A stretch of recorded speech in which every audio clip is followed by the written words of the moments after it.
Hey there, everyone. Today I'm going to be giving a review for the graphic novel known as Batman Battle for the Cowl.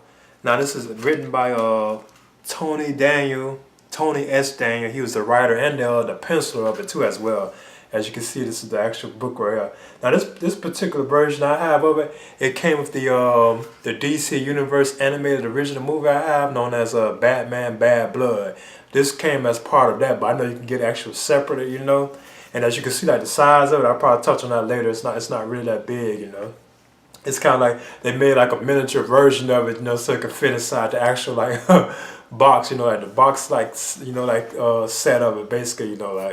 But yeah, this is actually like detailing the events I think that took place after like that big thing they had going on where I think like Batman was supposedly like killed, by like Darkseid. I think it kind of takes place after that because it was created in 2009. Now this particular story, Battle for the Cowl, it collects issues 1 through 3 of Battle for the Cowl, the Gotham Gazette.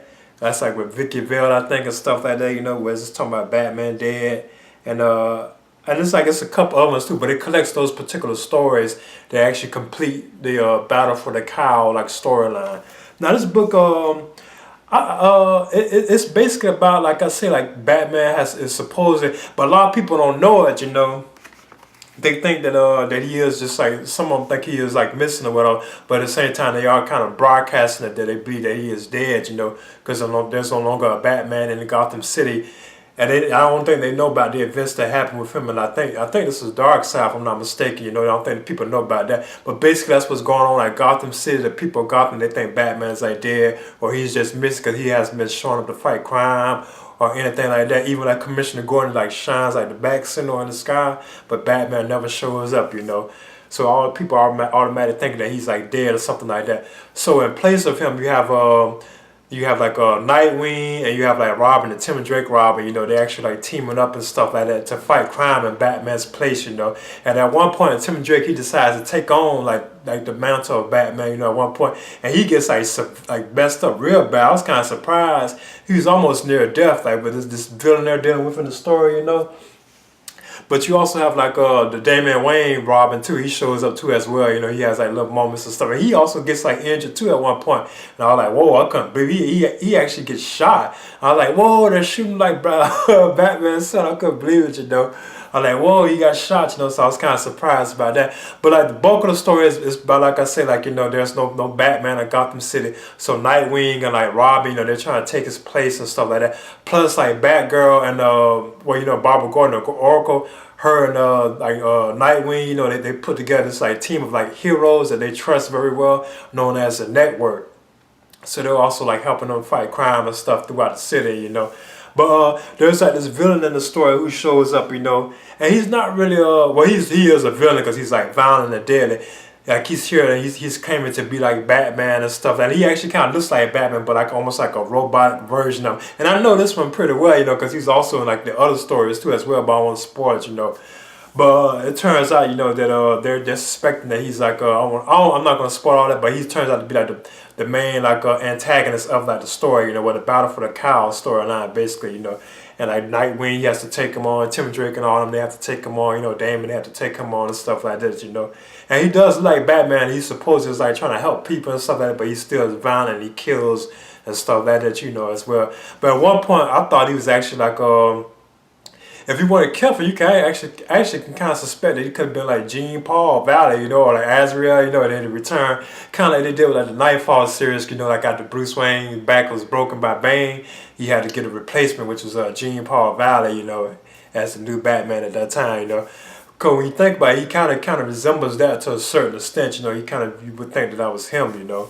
But it turns out he's like a big part of the story. Now this film that they made, like the Batman Bad Blood, it's kind of like based on this, but it didn't really follow that much.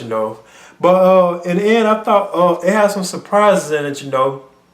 I know at one point Arkham Asylum is actually like burned up and destroyed, and all the criminals are set free, on the streets, kind of like what Bane did. That's no reason why I was kind of suspecting that was, like Jean Paul Valley to a certain extent. And then plus you have like this like Two-Face and like Penguin. They're having like like a vendetta against each other. They're at war with each other, you know, like of whoever controls like Gotham City and stuff like that, you know. They kind of done like storylines like that before, I believe, you know, where they're mainly at each other, you know. But you have like various villains showing up. You see like Poison Ivy, you see like Scarecrow, you see like Killer Croc, you see like all the various different villains of like the Batman like family, you know, like show up and stuff like that as well. But yeah, like out of the Arkham was kind of destroyed. That kind of surprised me. Like Damon getting injured, Tim Drake getting injured. Those kind of like surprised me too as well, you know. Now I thought it had like I thought this was a good story. I thought like the artwork was good and you know, but I really think that the writing was good.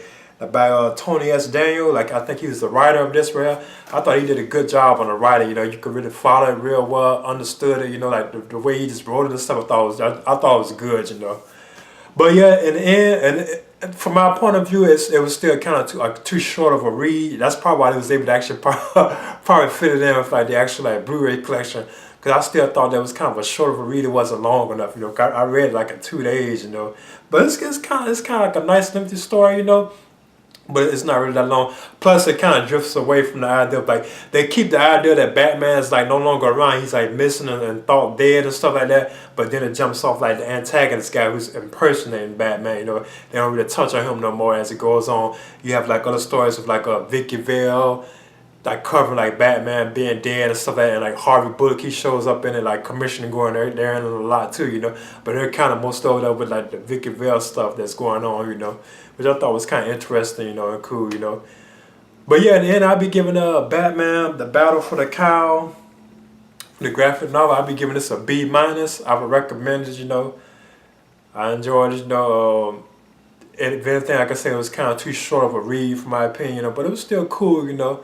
And at times it kind of drifted away from like what the bulk of like the story was about, you know. But I thought it had good writing too as well. I thought Tony S. Daniel, I thought he did a good job of writing. That could just be my point of view, but you know, I thought the writing was good, you know. But yeah, in the end, I'm giving this a B minus, and this is my review for Batman Battle for the Cowl, like the graphic novel. Okay, right now I'm just showing off the like the size of this, as you can see.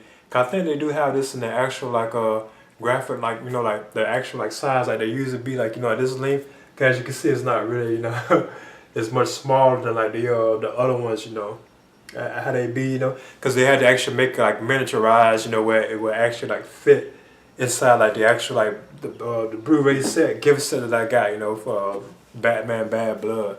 But this is how it looked though. Yeah, as you can see, it has like Nightwing on the cover. You also have the Damian Wayne Robin. You have Batwoman. Yeah, these are like the network. The ones I was saying, like the network. I think that was them right there. The heroes. And I think that's like Katana, I think, on the back too. I do recognize some of them, you know. I see Catwoman too as well. Yeah, because she was in here too as well, you know. But yeah, this is actually like the size of it. As you can see, it wasn't too big, you know. I originally showed it, I think, in my the Batman Bad Blood gift set collection that I had. I think I had showed it in that one. But this is actually how it looks, you know. They had good. I liked the artwork and the stuff like that. You know, and the writing was good. But yeah, this is it. I'm just showing, you know, like the size of it. As you can see, the size comparison. You know. Okay, so that was my Batman Battle for the Cowl graphic novel.